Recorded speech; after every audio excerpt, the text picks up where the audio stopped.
শীঘ্ৰে টংলাত এপছুৰ 58 সংখ্যক কেন্দ্ৰীয় অধিৱেশন অনুষ্ঠিত হ'ব। শনিবাৰে টংলা মহাবিদ্যালয়ত অনুষ্ঠিত হোৱা এখন ৰাজহুৱা সভাত অভ্যৰ্থনা সমিতি গঠন কৰি এপছুৰ সভাপতি দীপেন বড়ুৱে কয় যে জনজাতিকৰণৰ লগতে বিভিন্ন সমস্যাৰ ওপৰত আলোচনা হ'ব অধিৱেশনত।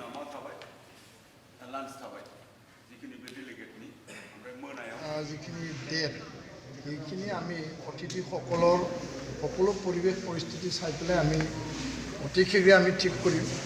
আজি আমি যি আমাৰ ৰিচিপশ্যন কমিটি অভ্যৰ্থনা কমিটি জিলা কমিটি ওদালগুৰিৰ কাৰণে যোনটো বনোৱা হৈছিল সেই কমিটিকে এম্পাৱাৰ কৰি পেলাই আমাৰ চেয়াৰমেন নিপেন বড়ো ডাঙৰীয়া, আমাৰ টংলা মহাবিদ্যালয়ৰ প্ৰফেচাৰ আৰু আমাৰ গোটেইখিনি টীম আছে ইয়াতে, তেওঁলোকৰ এই টীমটো আমি এম্পাৱাৰ কৰিছোঁ।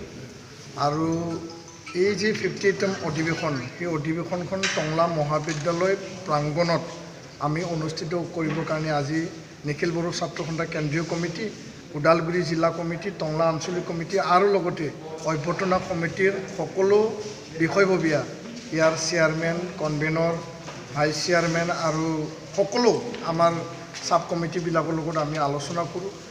আৰু আশা কৰিছোঁ আমাৰ এই কেন্দ্ৰীয় যি অধিৱেশন সুকলমে হ'ব আৰু সকলো ৰাইজৰ সহায় সহযোগিতা, ছাত্ৰ ছাত্ৰী নৱপ্ৰজন্মৰ সহায় সহযোগিতা ইয়াত মানে যোগদান আমি মানে সহযোগ পাম, তাকে আমি আশা কৰিছোঁ। আৰু লগতে এই অধিৱেশনত আমি কেন্দ্ৰীয় আৰু ৰাজ্যিক পৰ্যায়ত আমাৰ যিখিনি অতিথিসকল আছে আৰু যিখিনি আমাৰ বড়ো শান্তি চুক্তিৰ যিবিলাক দফা, এইটো আখৰে আখৰে ৰূপায়ণ কৰাৰ যিখিনি কথা, আমাৰ যি ইয়াত প্ৰতিনিধি সভা হ'ব, বিশেষ গুৰুত্ব সহকাৰে আলোচনা কৰা হ'ব। আৰু জনজাতিকৰণৰ বিষয়ে হওক, যোনটো এতিয়া সমস্যা এইটো আহিছে, বা শিক্ষাৰ লগত জড়িত বড়ো মাধ্যম, ইয়াৰ বিদ্যালয় প্ৰাদেশিকৰণ আৰু বহুতো গুণগত শিক্ষাৰ অভিযান, সমাজ সংস্কৰণ, সমাজত যিবিলাক এতিয়া ড্ৰাগছ, মদ ভাং যোৱা যি বেআইনী কাৰ্যকলাপ হৈছে, সকলো দিশ চালি জাৰি চাই বড়ো জাতিক উপেন ব্ৰহ্মৰ যি আদৰ্শ আৰু এই আদৰ্শটো লক্ষ্য কৰি পেলাই যে বড়ো জাতিক বিশ্ব দৰবাৰত প্ৰতিষ্ঠা কৰিব লাগে।